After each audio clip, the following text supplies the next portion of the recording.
Last class में मैंने mechanical energy कराई थी, ठीक है। मैकेनिकल एनर्जी कंजर्वेशन और एक बताया था मैंने फ्री फॉल बॉडी जो होती है, जिसका फ्री फॉल होता है, उसकी हर एक पॉइंट पर टोटल एनर्जी क्या होती है, फिक्स रहती है, कांस्टेंट रहती है, ठीक है। याद है नहीं याद है? आज मैं कराने जा रहा हूं भैया स्प्रिंग, ठीक है। स्प्रिंग, ठीक है भैया। स्प्रिंग क्या होती है? तो इलास्टिकल हेलिकल बॉडी, इलास्टिकल मतलब जो अपनी शेप को रीगेन कर ले, और हेलिकल मतलब इस तरीके से, इसको हेलिक्स कहते हैं, ऐसा ऐसी शेप हो, इसे कहते हैं हेलिकल शेप। क्या कहते हैं इसे? और ये बॉडी कैसी हो, इलास्टिक हो, मतलब फोर्स लगाने के बाद जैसे आप फोर्स उठाओगे तो अपनी शेप को क्या करेगी, रीगेन कर ले, तो इसी को हम क्या कहते हैं, स्प्रिंग कहते हैं। तो इलास्टिक है, इलास्टिक एंड हेलिकल बॉडी कोई हम क्या कहते हैं भैया, स्प्रिंग कहते हैं। क्या कहते हैं? हर स्प्रिंग का एक मतलब प्रॉपर्टी होती है, इसे स्प्रिंग कांस्टेंट कहते हैं, ठीक है।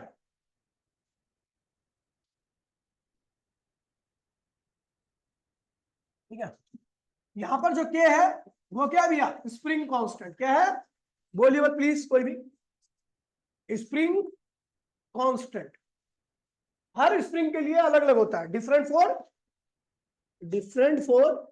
डिफरेंट, ये फोर ऐसा वाला हटा दो, डिफरेंट फॉर डिफरेंट स्प्रिंग, जिसके लिए क्या की वैल्यू क्या होती है, कि जिस स्प्रिंग के लिए लार्ज होता है उसे हार्ड स्प्रिंग कहते हैं, उसे हार्ड स्प्रिंग कहते हैं। उस स्प्रिंग को ना तो खींच पाना और ना ही कंप्रेस कर पाना, दोनों ही क्या होता है, मुश्किल होता है, ठीक है। इस टाइप की स्प्रिंग को, इस टाइप की स्प्रिंग को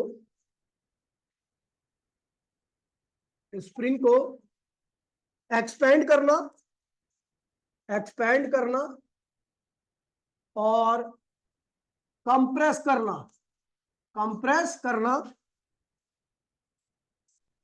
दोनों हार्ड होता है। देखिए भैया, मैंने कहा भैया क्या है, क्या है, स्प्रिंग कांस्टेंट। अलग अलग स्प्रिंग के लिए क्या होता है, अलग अलग होता है। जिसके लिए के की वैल्यू क्या होती है, लार्ज होती है, वो उसे क्या कहते हैं भैया, हार्ड स्प्रिंग कहते हैं। ऐसी स्प्रिंग को ना तो आप कंप्रेस कर सकते हो आसानी से और ना ही उसको स्ट्रेच कर सकते हो, ठीक है। और क्या होता है भैया, स्मॉल जिस स्प्रिंग के लिए होता है उसको कहते हैं सॉफ्ट स्प्रिंग। क्या कहते हैं उसे? सॉफ्ट स्प्रिंग, जैसे आपका पेन वगैरह में लगा होता है स्प्रिंग, ठीक है। इस तरह की स्प्रिंग को, इस तरह की स्प्रिंग को एक्सपेंड करना, एक्सपेंड एक्सपेंड करना और कंप्रेस करना, कंप्रेस करना आसान होता है। समझिए भैया? अब देखिए, अब आते हैं हुक्स लॉ। क्या पढ़ने आ रहे बच्चा? Hooke's law, Hooke's law. Hooke's law क्या कहता है? सिलेंडर पे मैं जितना ज्यादा, सॉरी, स्प्रिंग वाली बैलेंस जो होती है उस पर मैं जितना ज्यादा लोड अप्लाई करूंगा, लोड बोले तो फोर्स, लोड बोले तो वेट, बोले तो फोर्स, टेंशन बोले तो सब फोर्स ही है। जितना ज्यादा स्प्रिंग पे मैं लोड अप्लाई करूंगा उसकी लंबाई क्या होगी, उतनी ज्यादा होगी। नहीं, स्प्रिंग देखिए, इतने ज्यादा फोर्स लगाइएगा आप तो उसकी स्प्रिंग की लंबाई भी उतनी ही बढ़ाइएगा। गलत कह रहे हैं क्या? बराबर है बात, ठीक है। तो बाय ऑब्जर्वेशन देखिए, ये एक स्प्रिंग है और इसको हमने क्या किया, नीचे की तरफ F4 से खींचा, तो इसके अंदर जो एक्सपेंशन हुई है वो क्या हुई है, एक्सपेंशन। एक्सपेंशन कितनी हुई भैया, एक्स हुई है। क्या हुई है? तो ये जो एक्स है, बाय ऑब्जर्वेशन, ऑब्जर्वेशन क्या रहा है, जो एफ है, जितना ज्यादा फोर्स लगाओगे एक्स क्या होगा, उतना ही ज्यादा आएगा। एक्स क्या होगा, उतना ही। इस प्रोपोर्शनलिटी साइन को हटाने के लिए हम एक कांस्टेंट का इस्तेमाल करते हैं, इसी को हम क्या कहते हैं भैया, स्प्रिंग कांस्टेंट। क्या है भैया आपका? और स्प्रिंग कांस्टेंट की वैल्यू दो तरीके की होती है, एक ज्यादा होती है एक कम होती है। ज्यादा किसके लिए होती है? हार्ड वाले के लिए। और ऐसी स्प्रिंग को खींच पाना और कंप्रेस कर पाना मुश्किल होता है। और के की वैल्यू कम किसके लिए होती है? अरे बताइए जी, बताइए जल्दी, देते बताइए। आज तेरा भाई वहीं बैठा था, पूछा, पूरे टाइम पिटा वो। ठीक है, तो के की वैल्यू स्प्रिंग कांस्टेंट है ना, अलग अलग होती है। ये है। अच्छा, के की एसआई यूनिट बताइएगा जरा मुझे, एफ अपॉन में एक्स। एफ मतलब एसआई यूनिट। फोर्स की एसआई यूनिट क्या होती है? क्या होती है जी? F joule. फोर्स की एसआई यूनिट क्या होती है? अरे मुंह पे घुसंड मार दूंगा ना, झूमती जाएगी। क्या होता है? न्यूटन होती है ना भाई, सीख ले। इतना सुनाता फिर भी पढ़ती है बेचारी। पड़ोस से आवाज आई क्या? न्यूटन क्या होती है? और एक्स पे, एक्स है आपका एक्सपेंशन या कंप्रेशन, मतलब लेंथ ही है, तो उसकी यूनिट क्या होगी? मीटर। तो न्यूटन पर मीटर, न्यूटन पर मीटर होती है इसके एसआई यूनिट। इसे कहते हैं हुक्स लॉ। ठीक है, तो भैया स्प्रिंग जैसे हम नीचे खींच रहे हैं ना, तो स्प्रिंग भी ऊपर की तरफ खींचती है खुद को।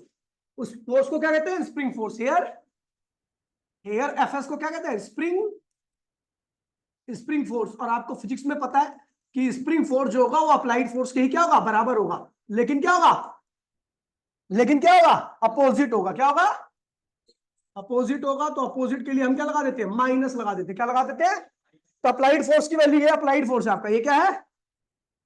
अप्लाइड फोर्स की वैल्यू क्या है? के एक्स है। तो स्प्रिंग फोर्स की वैल्यू क्या होगी? माइनस के एक्स। क्या है? माइनस के। स्प्रिंग फोर्स की वैल्यू क्या होती है? माइनस के एक्स। ये रहा स्प्रिंग। ठीक है, कोई दिक्कत तो नहीं है। ये हुक्स लॉ हो गया। और हुक्स लॉ इसलिए बताया क्योंकि स्प्रिंग फोर्स यहीं से आता है। ठीक है, आपकी 11वीं की क्लास में नहीं दिया हुआ, डायरेक्ट फॉर्मूला दिया हुआ, तो मेरे को नहीं अच्छा लगता कि आप बगैर फॉर्मूले के चीज करो। ठीक है भैया, फिर आते भैया spring force is a conservative force. Note में ध्यान रखना, स्प्रिंग फोर्स क्या है? Spring force is a conservative force. क्यों है कंजर्वेटिव, कोई बताएगा मुझे? क्योंकि जब मैं स्प्रिंग को खींचता हूं तो स्प्रिंग अपने आप को क्या करती है? रीस्टोर करती है। क्या करती है? यानी उसके अंदर क्या आई थी? Potential energy. क्या आई थी?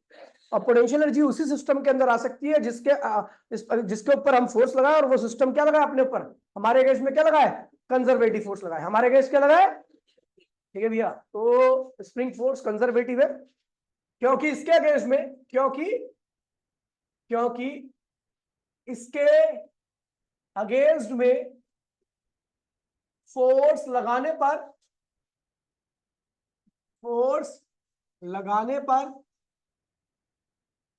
पोटेंशियल एनर्जी आती है जो स्प्रिंग को रिस्टोर कर देती है, रिस्टोर कर देती है भैया। समझिए। अब आते हैं भैया, बात करते हैं अगले टॉपिक का, जिसका नाम है भैया potential energy in spring. Potential energy in spring. तो पोटेंशियल एनर्जी क्या होती है? तो मैंने आपको हमेशा बताया कि वर्क डन अगेंस्ट दी कंजर्वेटिव फोर्स। जो भी वर्क आप कंजर्वेटिव फोर्स के अगेंस्ट में करोगे, वही वर्क किसके बराबर होगा? पोटेंशियल एनर्जी के। बता रखा है हर जगह ही, जहां पर भी पोटेंशियल एनर्जी आ जाए वहां ध्यान रखना मैंने वर्क किया किसके अगेंस्ट में? कंजर्वेटिव फोर्स के अगेंस्ट में किया। यहाँ पर जो स्प्रिंग भी फोर्स है वो भी कैसा है? कंजर्वेटिव है, तो यहाँ पर भी क्या आएगी? Potential energy. तो work done against the spring force. Spring और स्प्रिंग फोर्स कैसा फोर्स होता है? Conservative force. क्या होता है? Is always equals to elastic potential energy. Elastic potential क्या हुआ जी? अरे वो तो चलता रहता है यार, वो मैंने करवा रखा है भाई, इसमें वो कमी नहीं है उसकी, करवा रखा है उसमें एक्स्ट्रा। मान लो किसी बच्चे को ज्यादा गर्मी लग रही है तो उसके नीचे बैठा दो, दो काम एक साथ होंगे। ठीक है, जैसे नहा के नहीं आई, देखिए भैया, अभी मैं एक स्प्रिंग को खींच रहा हूं, किस फोर्स का इस्तेमाल करके खींच रहा हूं? Applied force. ठीक है, ध्यान दीजिएगा। और मैंने ये जो ये पोजीशन है ना, यहां पर स्प्रिंग के अंदर कोई खिंचाव नहीं हुआ था, इसको x0 करता हूं मैं। और ये स्प्रिंग को मैंने यहां से यहां तक खींच दिया। कितना कितना खींचा? x खींचा। ये मतलब ये जो जहां पर x0 है ना, इसका मतलब जब खिंची हुई नहीं थी स्प्रिंग तो उसकी लंबाई इतनी थी, जब खिंच गई तो उसकी लंबाई क्या होगी? इतनी होगी। तो खींचा कितना मैंने?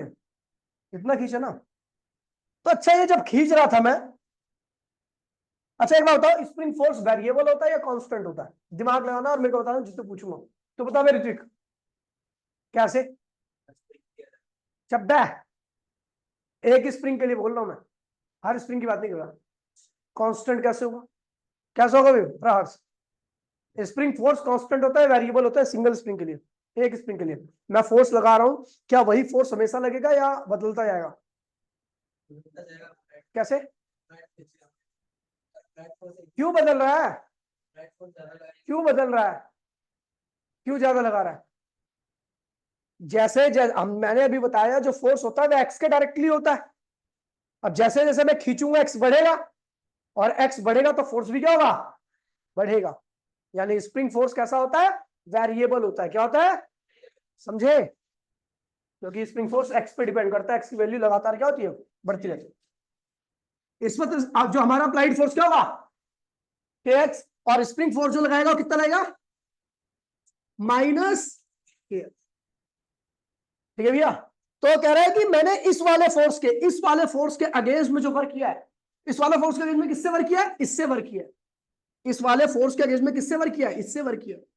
तो जो भी मैंने वर्क किया वही किसके बराबर होगा? इसके पोटेंशियल एनर्जी के बराबर होगा। चलो निकालते हैं वर्क। तो एक बात देखिए भैया, आप जब स्प्रिंग को खींच रहे थे तो मैंने मान लिया किसी भी इंस्टेंट पर, तो at any instant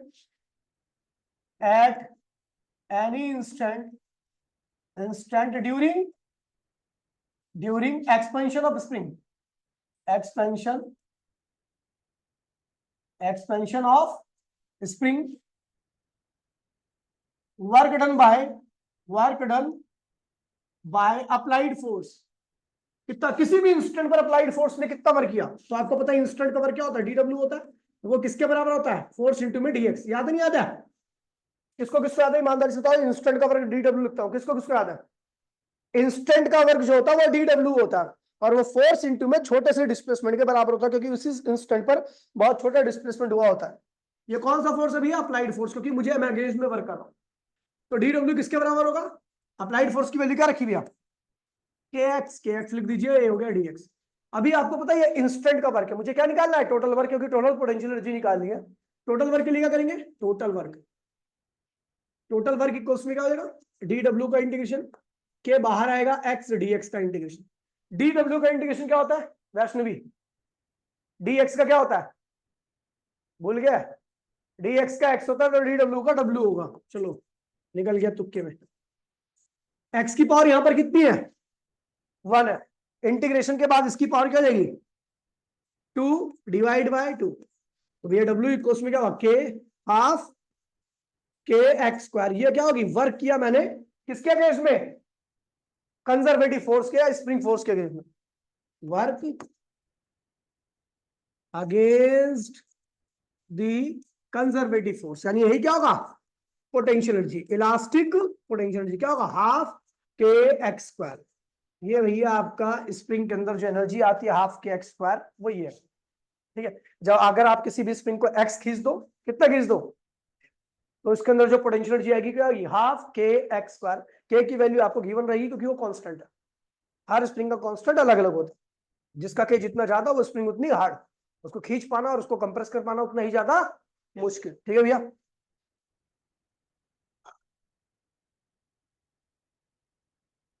SI unit क्या होगी? एसआई यूनिट क्या होगी? तो जूल होगी। क्या होगी? क्योंकि एनर्जी है ना। ठीक है। अब देखिए एफ एक्स ग्राफ। तो आपने देखा कि यहां पर जो एफ था हेयर, एक्स के डायरेक्टली है। एक्स के क्या है? जब कोई चीज किसी के डायरेक्टली होती है, अगर उन दोनों के बीच में ग्राफ बनाते हो कैसे आता है? Straight line. कैसे आता है? तो ये क्या हो गया? परपेंडिकुलर। बेस किसके पैरेलल है? एक्स के। और परपेंडिकुलर किसके पैरेलल है, फोर्स के। इसका एरिया निकालिए, तो area of F x graph क्या देता है आपको याद है, वर्क। क्या देता है, वर्क। ठीक है, तो एरिया यहां पर क्या निकला है, ट्राइंगल है, तो ट्राइंगल का एरिया निकालिए। ट्राइंगल का एरिया होता है हाफ बेस इंटू में हाइट बराबर में क्या होगा, वर्क आएगा। वर्क हाफ बेस क्या है भैया, एक्स, और हाइट क्या है एफ। एफ की वैल्यू क्या है के एक्स, तो वर्क का एक फॉर्मूला आ गया, सॉरी वर्क का या पोटेंशियल का फॉर्मूला क्या हो गया, के एक्स हो गया ये एफ, और एक्स ये रहा, तो वर्क क्या हो जाएगा हाफ के एक्स और एक्स, ये वर्क आ गया, ये पोटेंशियल दिया। ठीक है भैया, हो गया। क्या हुआ,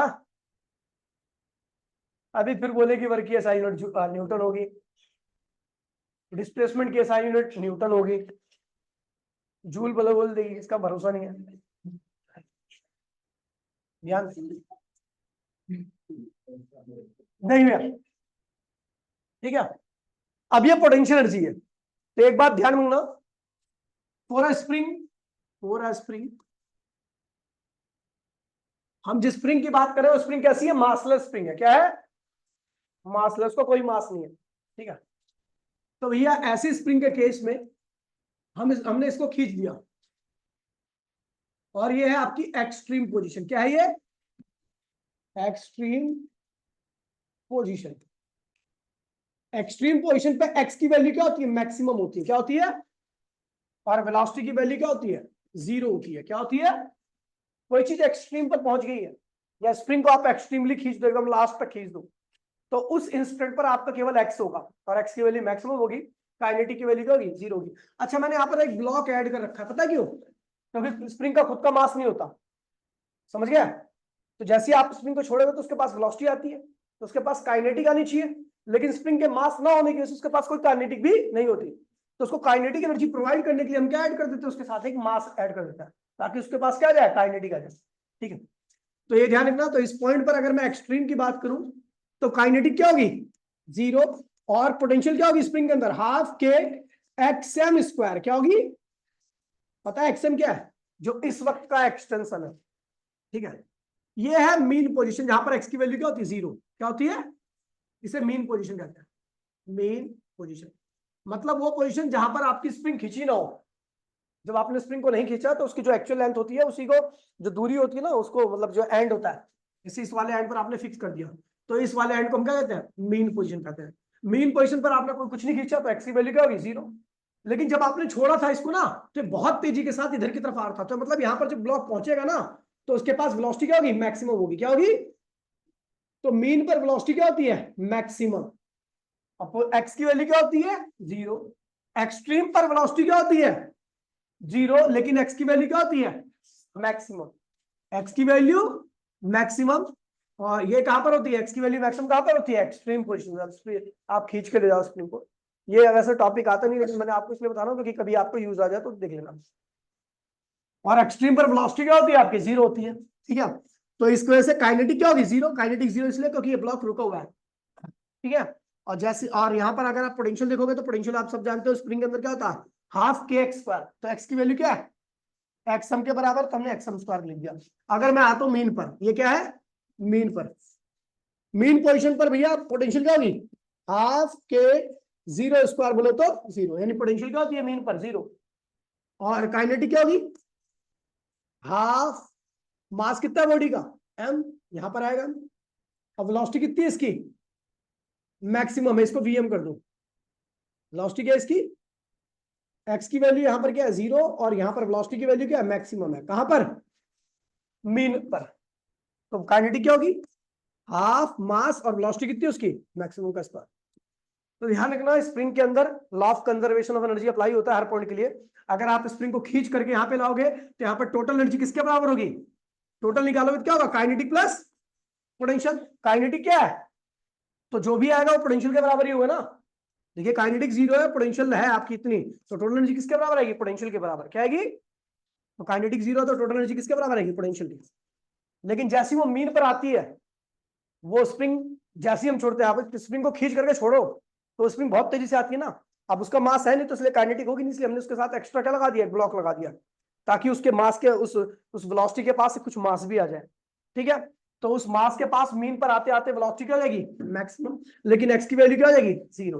तो एक्स की वैल्यू 0 तो पोटेंशियल काइनेटिक, तो टोटल एनर्जी किसके बराबर होगी, काइनेटिक प्लस पोटेंशियल। पोटेंशियल क्या होगी यहाँ पर 0, तो टोटल एनर्जी किसके बराबर होगी, काइनेटिक के। तो ध्यान रखना है स्प्रिंग के केस में mechanical energy, mechanical energy, mechanical energy in case of spring, in case of spring.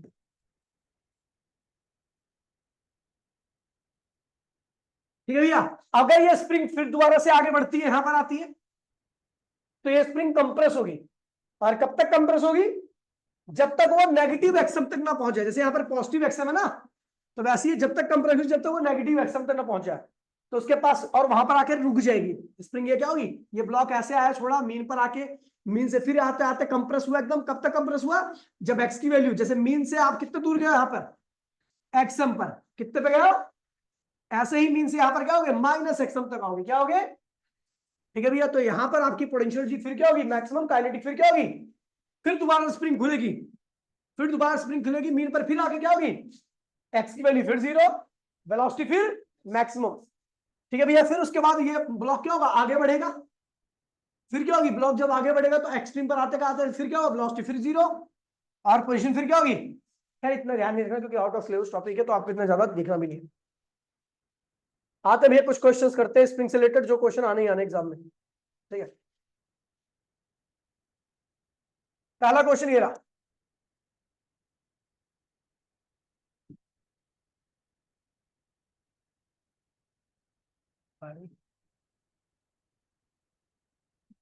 काफी बार, ज्यादा बार रखा है वाला क्वेश्चन, ये वाला क्वेश्चन है। कह रहा दो स्प्रिंग है, two spring have force constant K1 and K2। 100% आएगा एग्जाम में, पहले बता रहा हूं मैं। ठीक है, K1 और K2, K1 K2 से क्या है, कह रहा K1 K2 से क्या है, ज्यादा है। यानी कौन सी स्प्रिंग हार्ड होगी, पहली वाली हार्ड होगी। उसको खींच पाना और कंप्रेस कर पाना दोनों की मुश्किल है। और दूसरी स्प्रिंग क्या है, K उसका कम है, तो उसको आप खींच पाना और कंप्रेस कर पाना दोनों की आसान है। कह रहा on which spring is more burden, ठीक है, if they are stretch by the same force. अगर दोनों को मैं सेम फोर्स से स्ट्रेच करूं, तो बताओ किसमें ज्यादा आपको बर्डन करना पड़ेगा। देखिए भैया सुन लीजिए, अरे अभी पहली वाली दूसरी वाली छोड़ो। देखिए हमें पता है कि ये हो गया ना, दे रखा गिवन क्या, गिवन है आपका K1 is greater than K2, यानी ये हार्ड स्प्रिंग है और ये क्या है, सॉफ्ट स्प्रिंग। कोई दिक्कत नहीं है, ये K1 K2 से बड़ा है, कोई दिक्कत तो नहीं है। अच्छा एक बात बताओ, अगर मैं दोनों स्प्रिंग को सेम फोर्स से खींच रहा हूं, एक लड़की ने पहले इस वाले हार्ड स्प्रिंग को खींचा, उसी लड़की ने सॉफ्ट स्प्रिंग को खींचा, तो उसको किसमें एक्स ज्यादा दिखेगा, एक ही लड़की है,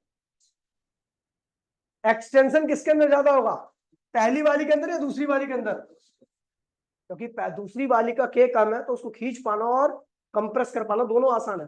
अगर एक ही लड़की इन दोनों स्प्रिंग को खींचती है, तो K2, जिसका K2 कम है, जिसका कांस्टेंट कम है, उसके अंदर एक्सटेंशन क्या होगा, ज्यादा होगा, और इसके अंदर एक्सटेंशन क्या होगा, कम होगा। समझ में आ गया। तो हमें पता भी है फोर्स, देखिए तो हेयर सेम फोर्स से खींच रहे हैं, यानी फोर्स क्या है, कांस्टेंट है, क्या है, फोर्स कांस्टेंट बोल रखा है, एक ही फोर्स से खींच रहा है। On which spring is more work done if they stretch by the same force. यानी फोर्स की वैल्यू को मैंने क्या कर रखा है, पहले केस में कांस्टेंट कर रखा है, तो पहले केस का फोर्स क्या है, कांस्टेंट। फोर्स की वैल्यू क्या होती है, Kx, क्या होती है, वो क्या है, constant.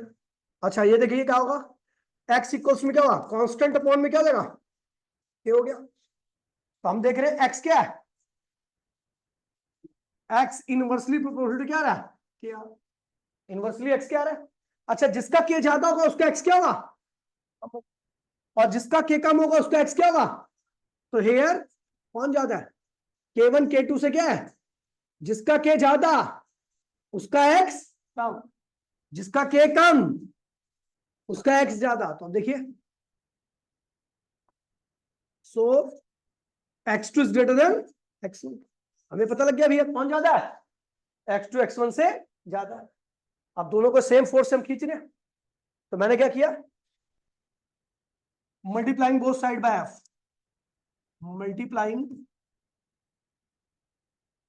Both side by F, क्योंकि दोनों सेम फोर्स से खींचे जा रहे हैं ना, तो दोनों साइड में मैं सेम नंबर से मल्टीप्लाई कर सकता हूं, आपको पता है। तो मैंने क्या किया, f x two greater than f x one. ये क्या है, फोर्स इंटू में डिस्प्लेसमेंट क्या होता है, वर्क।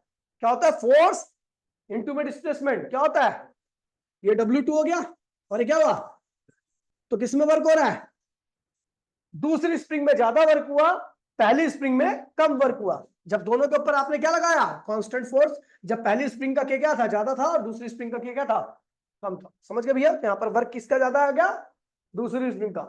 किसमें वर्क कम आया, यानी जो अगर आप हार्ड स्प्रिंग और सॉफ्ट स्प्रिंग को खींचोगे सेम फोर्स से, तो सॉफ्ट स्प्रिंग में आप ज्यादा वर्क कर पाओगे क्योंकि ज्यादा खींच पाओगे उसी फोर्स से, और हार्ड स्प्रिंग में आप कम वर्क कर पाओगे क्योंकि उसे उसी फोर्स से कम खींच पाओगे। समझ गए भैया, तो इसलिए आपका W2 W1 से ज्यादा है। दूसरा केस क्या कर रहा है,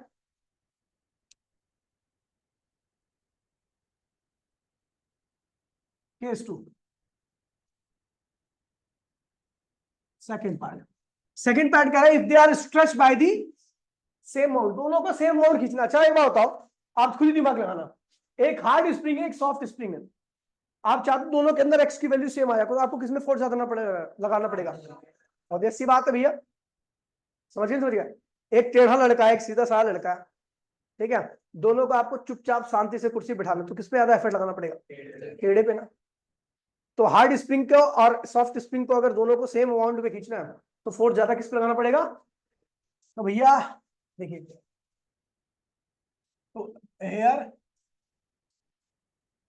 K1 is greater than K2, ये रखा ना भैया। तो ये क्या है, हार्ड है,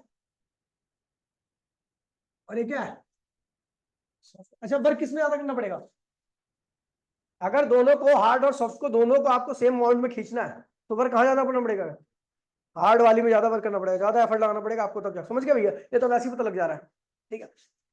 हार्ड और सॉफ्ट है, but x1 is equal to में दोनों के अंदर एक्सटेंशन क्या आनी चाहिए, सेम आनी चाहिए, एक्सटेंशन सेम आनी चाहिए। तो भैया देखिए किसका क्या ज्यादा है, इसका ज्यादा है, लेकिन इसका एक्सटेंशन इस वाले के एक्सटेंशन, सॉफ्ट वाले के एक्सटेंशन के बराबर है, ठीक है। अब देखिए, है ना, अब हमें पता लग गया, हमें अब देखिए यहाँ पर हमें x1 और x2 दोनों सेम है, तो मैं इसको x लिख देता हूँ, क्या लिख देता हूँ, तो गिवन क्या है, ये गिवन है, ऊपर गिवन है K1 is greater than K2। मैंने तो क्या किया भैया, दोनों साइड में x स्क्वायर से मल्टीप्लाई कर दिया, कर सकता हूँ भैया, और दोनों साइड में हाफ से मल्टीप्लाई कर दिया, ये भी कर सकता हूँ, सेम चीज से मल्टीप्लाई, इधर भी x से मल्टीप्लाई, x स्क्वायर से मल्टीप्लाई कर दिया इधर भी, और इधर भी हाफ से मल्टीप्लाई कर दिया इधर भी। अच्छा देखिए क्या हुआ, half K1 x square is greater than half K2 x square. अच्छा ये किसके बराबर होगा, आपको पता है वर्क, ये वर्क के बराबर होता है ना, पोटेंशियल किसके बराबर होती है, तो ये किसके बराबर आ गया W1, ये किसके बराबर आ गया W2, तो W1 इज ग्रेटर देन, यानी हार्ड स्प्रिंग में आपको ज्यादा वर्क करना पड़ेगा और सॉफ्ट में। और आपको बता दूं, आपको बेसिक समझ में आ जाए, लेकिन करके आपको ऐसे ही दिखाना है, अगर आप ऐसे दिखा नहीं पाए तो आपको नंबर नहीं मिलने वाले, ठीक है। तो वैसे तो मैंने आपको समझा दिया किस तरीके से, सॉफ्ट हार्ड दोनों को सेम फोर्स से खींचो, कौन ज्यादा एक्सटेंड होगी, सॉफ्ट वाली को, यानी आपने अगर एक ही बंदा खींचेगा सेम फोर्स से, तो सॉफ्ट वाली पे ज्यादा वर्क कर पाएगा, ठीक है, ये तो समझ में आ गया। लेकिन एक्सप्रेस कैसे करना है, तो इस तरीके से करना है, अगर सॉफ्ट और हार्ड वाली को दोनों को सेम अमाउंट में खींचा जाए, तो किस पे ज्यादा वर्क होगा, हार्ड वाली पे। समझ गए भैया, तो ये ध्यान रखना। अगला क्वेश्चन क्या है,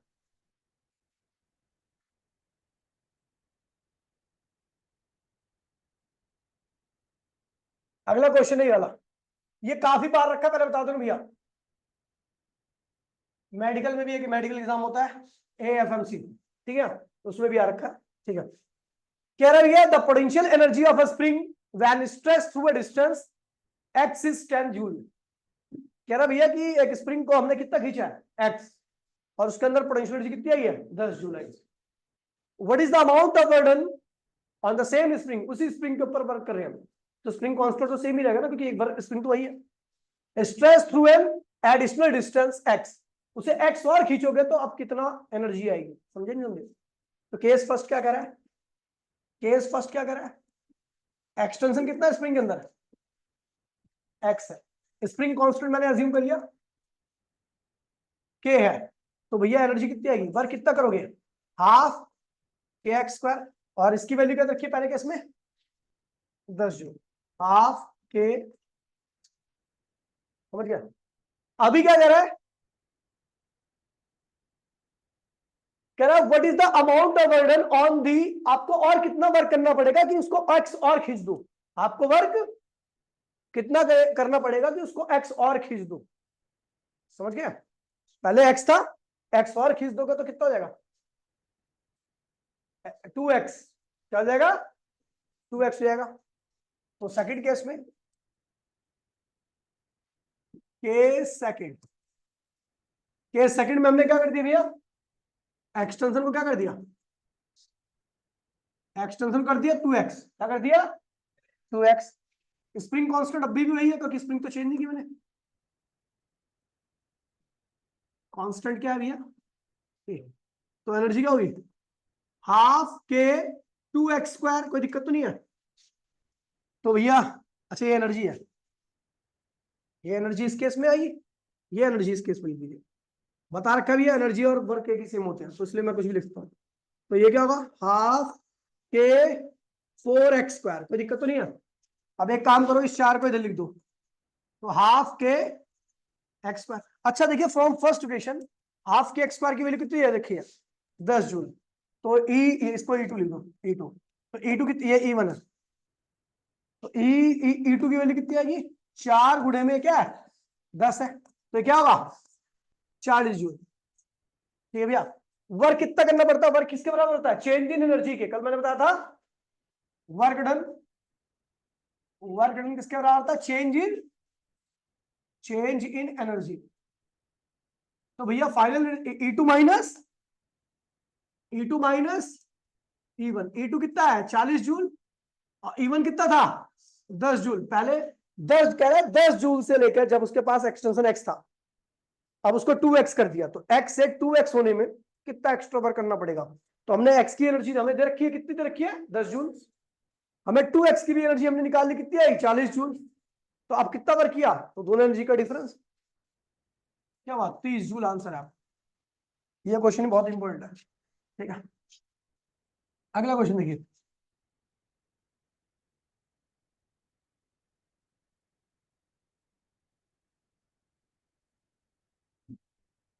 देखिए ये एनसीईआरटी का अच्छा क्वेश्चन है,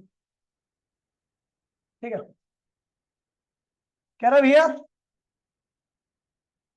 to stimulate a car accident, auto manufacturer study the collision of the moving car with the mounted spring of different spring constant, a different spring constant. Consider the typical simulation with the car of mass, कितना मास है भैया 1000 kilo का, moving with the speed कितना, तो kinetic energy of car कितनी हो जाएगी half mv square, मास कितना भैया 1000, और वेलोसिटी कितनी कार की 18 किलोमीटर, इसको मीटर पर सेकंड में करोगे तो क्या होगा, आपको याद होगा वेलोसिटी आपको 18 किलोमीटर पर आवर दे रखी है, 18 किलोमीटर पर आवर दे रखी है, इसको मीटर पर सेकंड में करो तो 18 गुणे में 5 गुणे में 18 से मल्टीप्लाई करना पड़ता है, याद है आपको, तो मीटर पर सेकंड में चेंज हो जाएगा, किलोमीटर को अगर मीटर पर सेकंड में चेंज करना तो 5 गुणे में 18 से मल्टीप्लाई करना पड़ेगा, 18 से 18 कैंसिल हो गया, वेलोसिटी कितनी आ गई 5 मीटर पर सेकंड, तो यहाँ पर लिखो 5 मीटर पर सेकंड स्क्वायर, तो ये आएगा 500, तो भैया 500 गुणे में 25 और ये हो जाएगा आपका 125, इतना जूल, काइनेटिक कितनी आई। अब कह रहा है इतनी काइनेटिक के साथ एक स्प्रिंग लगी हुई है, ये स्प्रिंग है ऐसा, ऐसे है, और ये कार जा रही है इतनी काइनेटिक के साथ, इससे टकराएगी, तो कह रहा है कि बताइए स्प्रिंग के अंदर कितना कंप्रेशन होगा, स्प्रिंग के अंदर, तो आपको एक्स निकालना है कंप्रेशन, पूछ रहा है स्प्रिंग के अंदर कितना कंप्रेशन होगा। तो अच्छा एक चीज देखिए, जब एक कार इतनी काइनेटिक से जाएगी और इससे टकराएगी तो अपनी काइनेटिक देखिए देखिए देखिए, जैसे कार टकराएगी तो धीरे धीरे स्प्रिंग को दबाएगी, जब एकदम स्प्रिंग दब जाएगी तो कार क्या होगी, रुक जाएगी। इसका मतलब कार की पूरी काइनेटिक स्प्रिंग को दबाने में चली गई, और स्प्रिंग को दबाने में कौन सी एनर्जी आती है, पोटेंशियल एनर्जी। ठीक है, जब कार रुक जाएगी तो स्प्रिंग पूरी दब जाएगी, इसका मतलब कार की सारी काइनेटिक एनर्जी कहां पे यूज होगी, स्प्रिंग को दबाने में। स्प्रिंग को दबाने में कौन सी एनर्जी आती है, तो यानी ध्यान रखना, जब कार रुक जाएगी, रुक जाएगी तो स्प्रिंग की सारी एनर्जी, कौन सी एनर्जी, काइनेटिक एनर्जी। अच्छा, तो कार की सारी काइनेटिक एनर्जी स्प्रिंग को कंप्रेस करने में खर्च हो जाएगी, है ना, समझ गया। तो सारी एनर्जी खर्च होगी, इसका मतलब spring kinetic energy of car बराबर में पोटेंशियल एनर्जी इन स्प्रिंग। समझ गया। काइनेटिक कार क्या होगी, हाफ एम वी स्क्वायर, जिसकी वैल्यू आपने निकाल रखी ऑलरेडी, 12500। पोटेंशियल क्या होता है भैया, स्प्रिंग की अलग से हाफ के एक्स स्क्वायर, हाफ के की वैल्यू कितनी रखी है, कितनी रखी है, ये रखी है,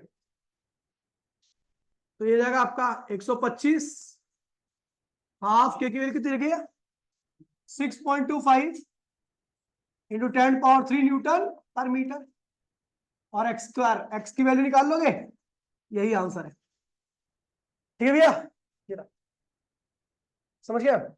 उसके बाद आपका अगला टॉपिक चालू होता है, स्प्रिंग खत्म हो गया पूरा। ठीक है, इतना ही करना है, इतने पढ़ना है, यही क्वेश्चन करना है, इससे फालतू करना मत। जो एक्स्ट्रा मैं कराऊंगा वो कर लेना, बस उसे एक्स्ट्रा करने की जरूरत नहीं है। खैर आप तो एक्स्ट्रा यही पढ़ लो, बहुत बड़ी बात है, एक्स्ट्रा तो आप करते नहीं।